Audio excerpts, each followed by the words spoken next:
for holding this awards event. It is a very coveted event, as Chief Tushouse said, and it means a lot to the fire department, to the police department, to the Elmbrook School District. And we're very grateful to you for holding this and allowing us to recognize our people here. So thank you for that. Congratulations, Jason, Sarah, on your being selected for this award. And for the fire department, our selection committee chose Bob Tarks to be our Distinguished Service Award honoree. And Bob is here tonight with his wife Cheryl, his daughters Emma and Claire, and his parents Bob and Pat, and his sister Trish are here, and we're very glad that his family could be here with him. I believe Bob is a very qualified firefighter paramedic. He also has a bachelor's degree. He's a licensed critical care paramedic. He's a certified fire officer, certified fire inspector, and a fire instructor.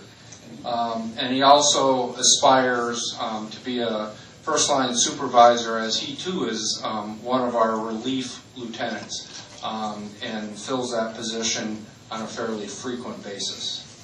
Bob started with the city in 1992, and that was working with the police department as a dispatcher. In 1996, he moved from the police department to the fire department, and I'm sure if a firefighter moved from the police department from the fire department to the police department, there'd be some comment made to me about whether or not they checked the right box. But I'm not sure that I really want to go there all the way tonight, but we'll just leave it at the fact that Bob's with us now, and we're grateful that we have him. I think Bob has quite a bit in common. He's got something in common with the police department and being a dispatcher and learning how the police department operates. He also has something in common with Sarah in the fact that Bob is also a teacher. He instructs for WCTC in their EMS program, so he also gets to see some of these young people as they aspire to move on. So he sees them right out of high school and gets that opportunity to work with them as well. Some of Bob's accomplishments, and there were many, so I wanted to narrow it down so I didn't stay up here all night and keep everybody waiting too long. But he's been instrumental in our grant program. In 2009, he asked if he could take over writing grants for the fire department. And of course we said sure, because nobody wants to do that kind of thing anyways. And Bob took it on and really decided to run with it. Since 2009, he's been awarded over $446,000 from different grants.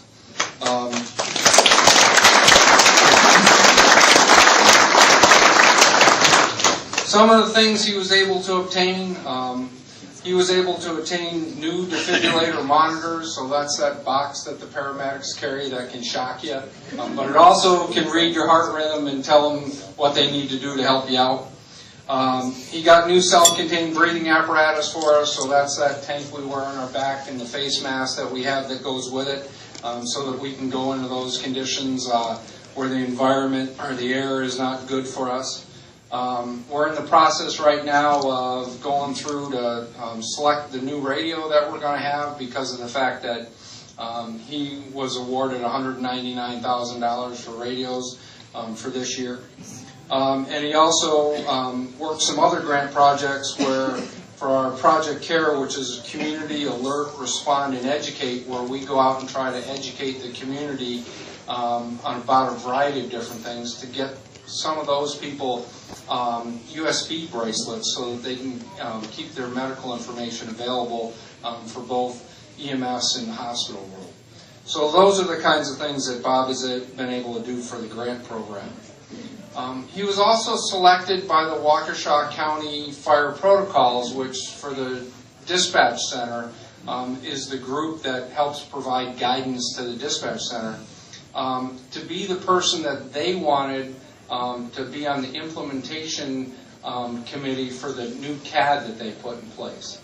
So what that meant was Bob not only attended all of the training sessions about how the CAD would operate, but then he went out to every single fire department that WCC has, and there's about 19 of them, and helped them all develop their response plans that all now are programmed into the system that decides what fire engine, what ambulance, how many of those go to every single call. So his reach is very great.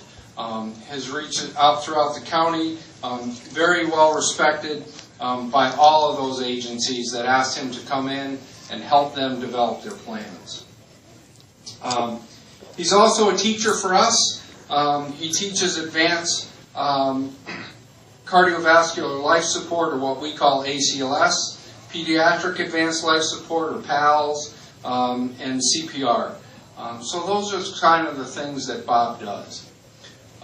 So Bob, can I have you come up?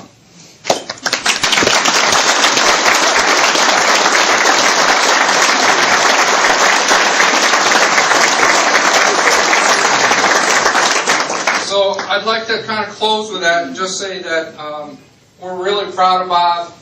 He sets the example, and we're proud to have him as a member of the fire department. His service has been exemplary to us, and I think many others aspire to follow Bob's lead. So with that, Bob, thank you very much. We appreciate your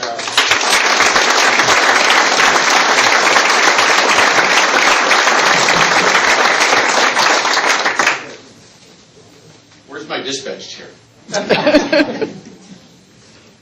Yeah, I started as a dispatcher in '92, and the chair wasn't comfortable enough to sleep in, so I went to the fire department, got a recliner.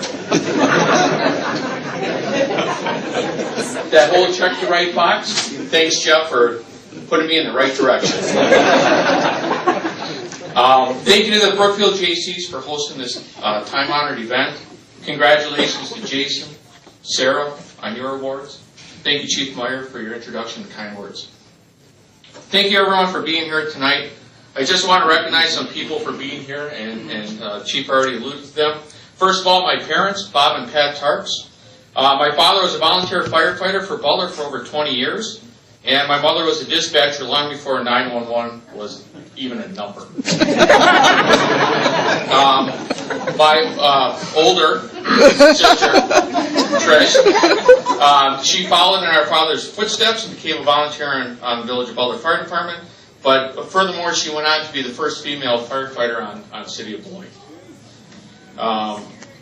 With her tonight is my niece Kaylee, who is a product of the Elmbrook School District. She's a freshman at Brookfield Central and a Varsity Letter Award recipient for swimming. So I can't drown her yet. My brother-in-law Kurt, he could not be here tonight. He's on duty at the Greenfield Fire Department. You kind of see the trend here. That whole Christmas thing, we started in like February. So we try to figure out what day in December that we can have it. So he could not be here tonight as he's on duty. Most importantly, though, as Jason alluded before, family first. I would like to thank the one person who makes this all possible. My wife, Cheryl. Thanks for putting up with all the stuff that I do, for allowing me to go to Belize to train EMS down there. By the way, I'm going back. See, I can say it here in front of witnesses. For keeping the home running smoothly and raising our two beautiful children, Emma and Claire. It is because of you that I am standing here tonight. Again, congratulations, Jason and Sarah. Thanks for everyone for coming here tonight. And I'm going to leave it at that because I don't think it's really right that you guys sit here and listen to me while the bartender's all alone. Thank you very much.